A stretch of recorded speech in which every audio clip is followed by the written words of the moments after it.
Hello Pierre, Hello Julien. comment ça va?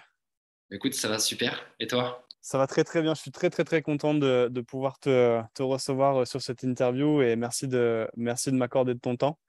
Ça me tenait à cœur de pouvoir t'interviewer parce que tu fais partie des personnes qui ont rejoint la promo en premier, la promotion de formation précédente en premier.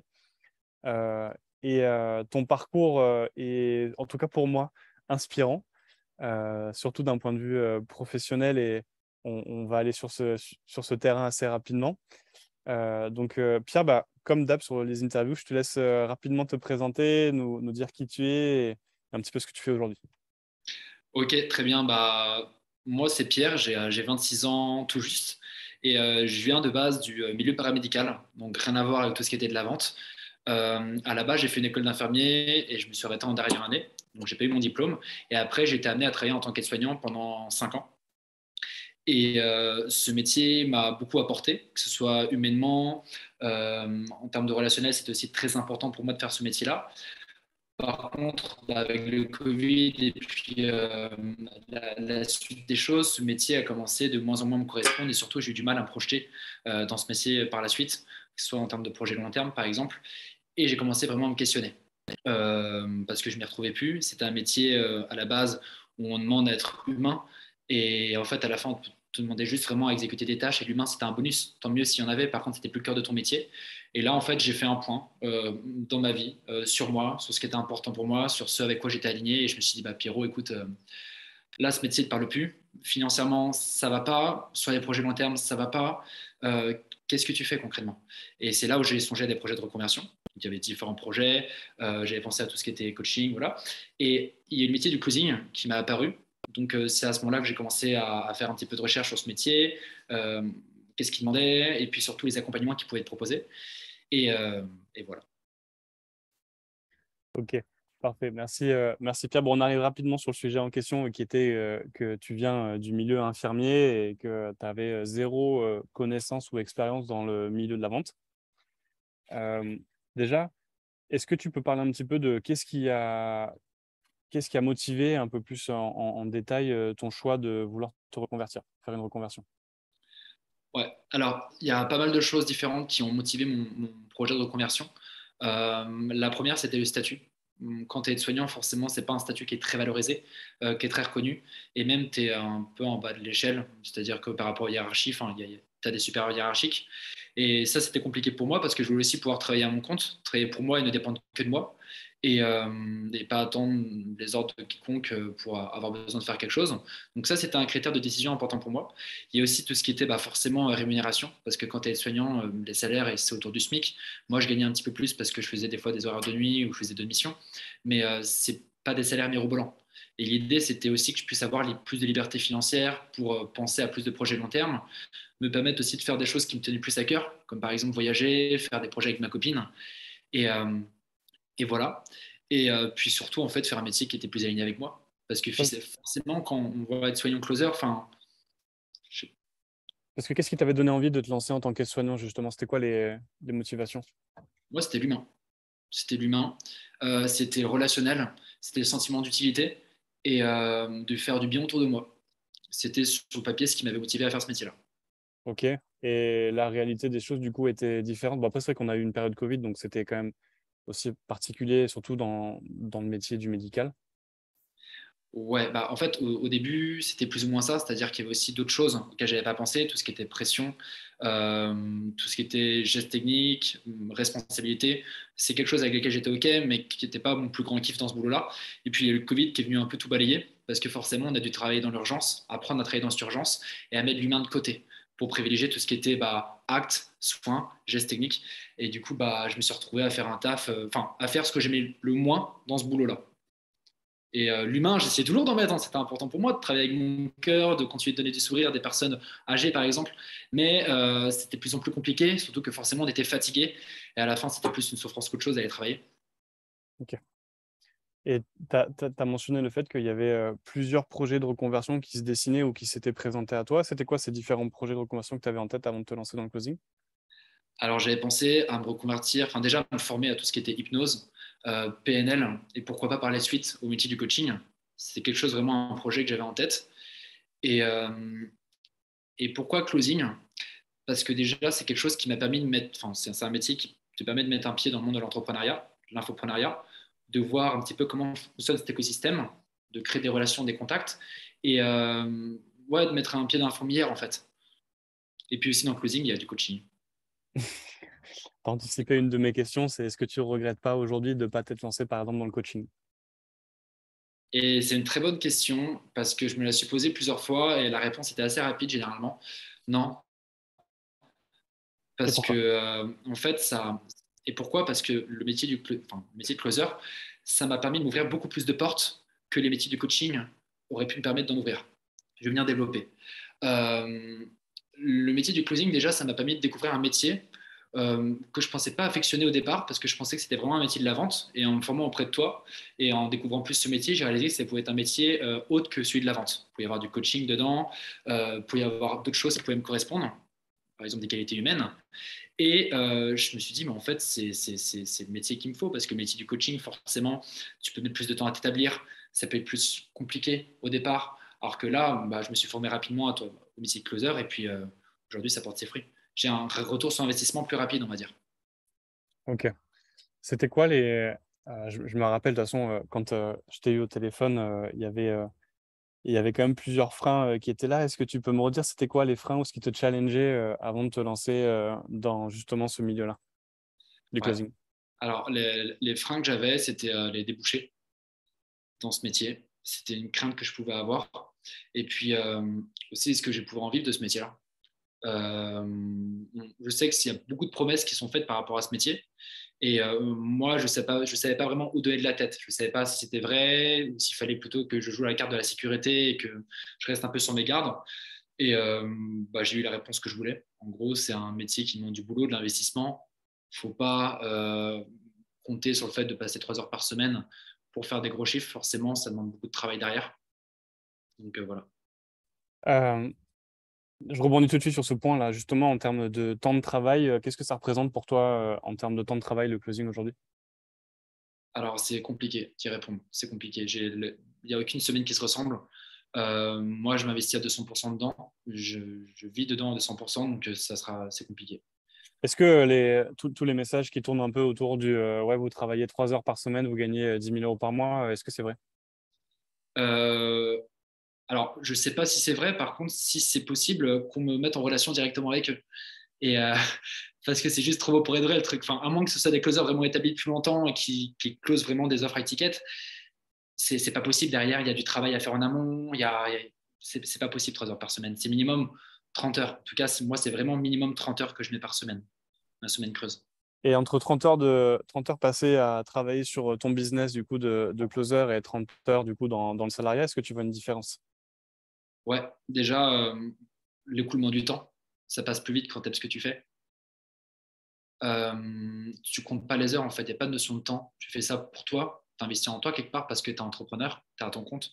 Ce que tu fais, c'est développer ton activité. Et c'est tellement plus gratifiant de travailler pour toi parce que tu n'as pas l'impression de vendre tes heures, de vendre ta vie quelque part à quelqu'un d'autre. Là, ce que tu fais, c'est que pour toi. Et ça n'a pas de prix. Ça, c'est des beaux, c'est des belles paroles, merci de les mettre en avant. Qu'est-ce qui t'a donné envie du coup de me rejoindre? Bonne question aussi. Ce qui m'a donné envie de te rejoindre, j'ai fait un travail de recherche en amont. Et ce qui a fait que tu as pu ressortir du lot, c'était, je pense, ton authenticité et tes valeurs humaines, ton éthique. Avant que je prenne l'appel avec toi, donc c'était sur Instagram, à travers le contenu que tu partageais, j'ai vu que tu touchais un petit peu, enfin pas tu touchais à tout, mais tu abordais aussi d'autres choses qui pouvaient m'intéresser. Psychologie, comportementale, PNL, des hacks psychologiques, ça c'est des choses auxquelles je suis assez sensible, qui m'ont fait écho. Je me suis dit, ok, bah, ils ne se cantonnent pas qu'au métier de la vente. Et en plus de ça, bah, j'ai vu aussi que tu cherchais à véhiculer un certain type de valeurs qui était carrément aligné avec les miennes. On a pris le rendez-vous ensemble, tout ça s'est confirmé. Et après, c'était un let's go. C'est quoi les valeurs justement qu'aujourd'hui tu portes ou qui sont importantes pour toi via ce métier et Alors, l'accompagnement, tant qu'à faire.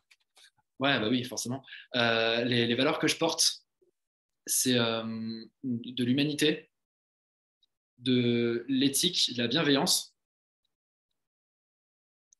et de l'amour aussi. ça reste une valeur, en fait. Ouais, c'est ça. Je pense que c'est pas mal. Ok. Écoute, parfait pour ces points-là. Qu'est-ce qui t'a le plus challengé dans l'accompagnement et dans ton parcours? Et du coup, bah, si tu n'oublies pas, mais qu'est-ce qui t'a le plus transformé? Ok. Challenge et transformation. Ok. Donc, ce qui m'a le plus challengé en étant totalement transparent, c'était, je pense, les croyances que j'avais au départ, parce que forcément, je venais d'un métier qui avait rien à voir avec celui de la vente. Je venais du paramédical. Pour moi, c'était vraiment deux choses aux antipodes, et je pensais que j'allais vraiment partir avec un train de retard. Donc, directement, j'y vais les bouchées triples. Dès que j'ai rejoint l'accompagnement, j'ai bossé comme un fou, j'ai fait tout ce qu'il y avait à faire, je me suis beaucoup entraîné à côté. Et finalement, il y avait des similitudes entre ces deux métiers. Bah, c'était le relationnel, c'était aussi le côté humain, l'écoute, la compréhension, que ce soit chez le patient ou chez le prospect, c'est des choses qui peuvent venir se rejoindre. Et ce qui a pu me challenger, je pense, c'était ces croyances-là que je m'étais fixées. Pour ce qui m'a transformé, et là, ça va être un peu plus long, je vais t'amener à plus développer. Bah déjà, c'est les rencontres, c'est l'entrée dans un nouvel univers, parce qu'il y a un vrai delta entre le salariat, l'entrepreneuriat. Tu dois vraiment modifier ta vision des choses, ton mindset, ton état d'esprit, et aussi ta responsabilité vis-à-vis de toi-même. Et j'ai été amené à faire un vrai travail sur moi, à vraiment travailler sur des points que ce soit perso, mais aussi pro. Et je pense qu'en 6 mois, j'ai gagné 3-4 ans de développement personnel. Donc, ouais, ça a été ça. À quel niveau, du coup, tu as gagné en développement personnel? Bah, en fait, déjà en termes d'entourage, c'est-à-dire que je suis rentré dans une cohorte où il y avait des profils très, très divers. Et en termes de rencontres, c'était super riche aussi pour moi parce que j'ai pu rencontrer des personnes qui m'ont apporté, qui étaient sensibles aux mêmes choses que moi. Et forcément, moi, je venais du monde du salariat, donc j'étais dans un entourage avec un petit peu les mêmes croyances limitantes, les mêmes façons de voir les choses. Et en rencontrant des personnes, et aussi toi, forcément, qui m'ont amené à enlever mes petites œillères et à voir des choses différemment, bah, j'ai découvert genre 10 fois plus de cartes, quoi, 10 fois plus de choses. Et, et en quoi ça m'a transformé, bah, ça m'a redonné espoir en pas mal de choses. Ça m'a permis de me projeter beaucoup plus long terme, de reprendre confiance en moi aussi, parce que forcément, j'étais dans un taf où j'avais pas mal perdu confiance en moi, parce que c'est pas un taf qui est forcément vraiment valorisé. Et puis en plus de ça, on n'est pas traité de ouf bien en tant qu'aide-soignant. Du coup, j'ai pu reprendre confiance en moi et en ma capacité parce qu'aujourd'hui, bah, je vis de ce métier-là. Ça se passe super bien. J'ai vu que j'avais pu faire des super résultats assez rapidement. Le Pierrot d'il y a 6 mois et le Pierrot d'aujourd'hui, il n'a juste rien à voir. Est-ce que tu peux parler un petit peu plus de justement, là, tu es sur le terrain, du coup, qu'est-ce que ça donne sur le terrain, que ce soit en termes de résultats, justement, de ce que tu partages, etc. Ouais. Alors, du coup, sur le terrain, ce que ça donne, c'est que du coup, je suis mon propre patron. Je travaille pour moi. Donc, en gros, c'est à moi de gérer mes horaires. C'est à moi de gérer tout ce que j'ai à faire pour que mon activité se passe au mieux. Donc, ça m'a pas mal challengé en termes d'organisation, en termes de productivité. Là, avec 2 mois de recul, ça se passe beaucoup mieux. Là, pour le deuxième mois, du coup, où je me suis lancé en tant que closer, j'ai fait 1 750 € de chiffre d'affaires. Donc, c'est vraiment pas mal et ça dépasse déjà les revenus que j'avais en tant qu'aide-soignant dans le passé. Donc, ça, c'est la première victoire. Et le retour sur investissement est déjà quasiment bon. Et puis voilà. Et bravo, bah, déjà bravo pour tes résultats et tu t'es aussi donné les moyens aujourd'hui de pouvoir commencer déjà à générer des commissions. Donc, bah, c'est très bien.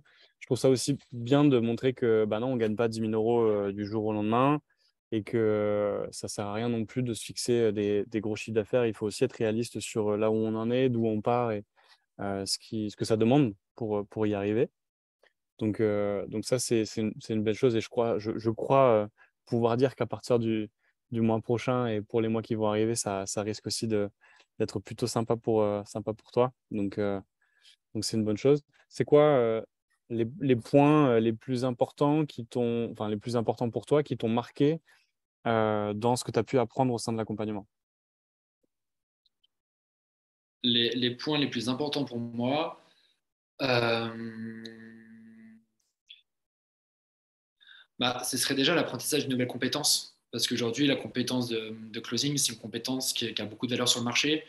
Donc, être capable, en fait, en cas de mode d'accompagnement, d'être rodé à 100% là-dessus, d'avoir la boîte à outils au complet pour performer dans ce métier-là, ça a été vraiment quelque chose d'important pour moi. Euh, Il y a tout ce qui est eu aussi en termes d'accompagnement mindset, accompagnement en termes d'état d'esprit, parce qu'il y avait aussi un gros boulot, je partais de très loin. Donc, être amené à me donner davantage confiance en moi, à me donner les outils pour que j'ai un meilleur mindset et une meilleure manière de voir les choses dans ce métier-là, et comment aussi les appréhender mieux. Ça, c'était quelque chose qui m'a beaucoup apporté. Super. Comment tu jongles entre ton quotidien pro justement et ton activité pro en fait, où c'est nouveau finalement d'être à son compte et d'être entrepreneur et ton quotidien perso? Ah, ok, j'avais pas vu venir celle-là. Comment je gère, en fait, c'est un peu plus compliqué forcément parce que j'ai pas des horaires fixes, j'ai pas mon planning un mois à l'avance. En gros, c'est moi qui gère mon planning et c'est moi qui m'adapte. Donc là, je suis encore en train de travailler dessus, c'est pas acquis totalement, mais c'est l'organisation. Être capable de mieux appréhender, par exemple, quand je sais pas, j'ai des potes à voir ou même des choses à faire avec ma copine, que moi je puisse m'organiser en amont pour que ça soit faisable avec eux et aussi que je puisse gérer les aléas. Parce que forcément, quand tu es à ton compte, il y a toujours des aléas, des choses de dernière minute à gérer. Donc être capable d'appréhender et de gérer ça rapidement. Je vais poser les deux points, mais c'est quoi les points potentiellement pour être compliqués ou négatifs dans le fait de se lancer dans le closing et à l'inverse, du coup, les points qui pourraient être vraiment géniaux? Ok. Les deux points compliqués, négatifs, je pense, c'est. Alors, s'il y en a,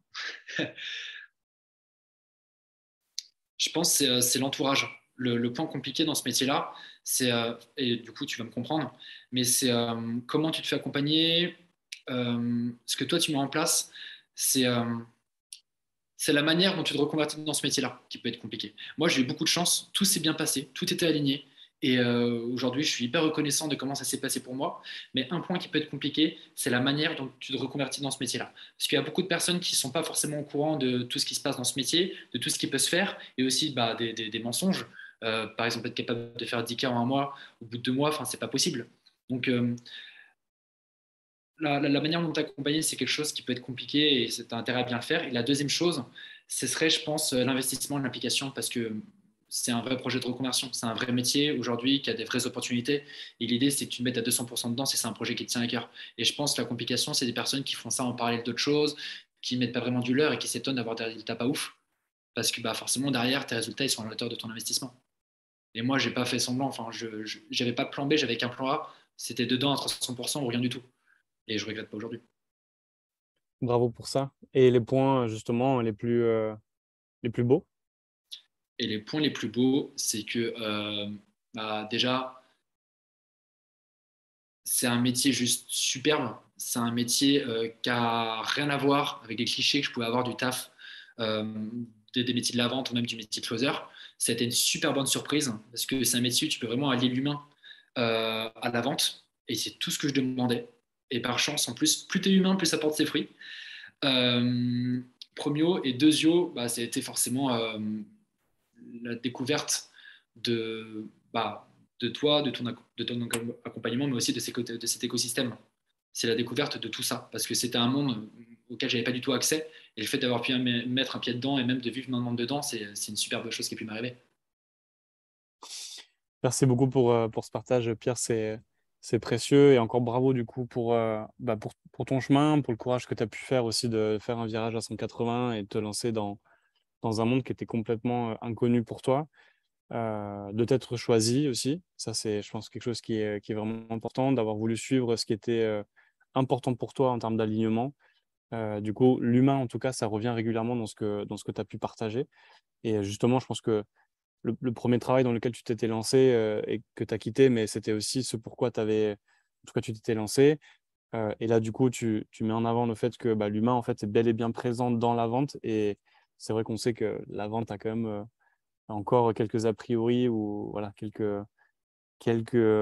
préjugés qui ont la peau dure. Donc, c'est bien de mettre en avant qu'aujourd'hui, bah, tu t'épanouis vraiment dans ce métier-là, qui du coup te permet en fait de retrouver certaines valeurs qui étaient importantes pour toi, notamment l'humain, notamment le fait de pouvoir travailler sur soi, le développement perso. Et c'est un partage qui est intéressant, qui est précieux. Et c'est surtout ça aussi, se dire que, enfin, moi, forcément, les métiers du paramédical, c'était forcément l'humain, en fait. C'était, si je voulais utiliser ces valeurs, il fallait que je m'oriente vers ces métiers-là.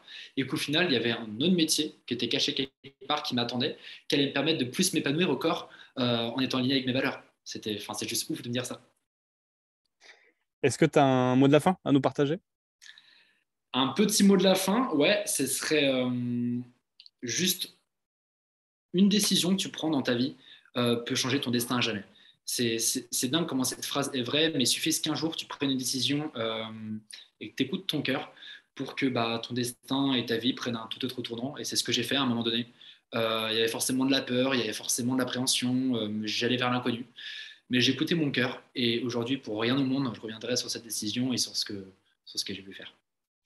Merci beaucoup, Pierre. Bravo pour ton partage. Bravo pour ton parcours. C'est un plaisir de pouvoir échanger avec toi. Plaisir Et partagé. je te retrouve très vite dans l'accompagnement. Prends soin de toi, Pierre. Merci, ciao. Salut.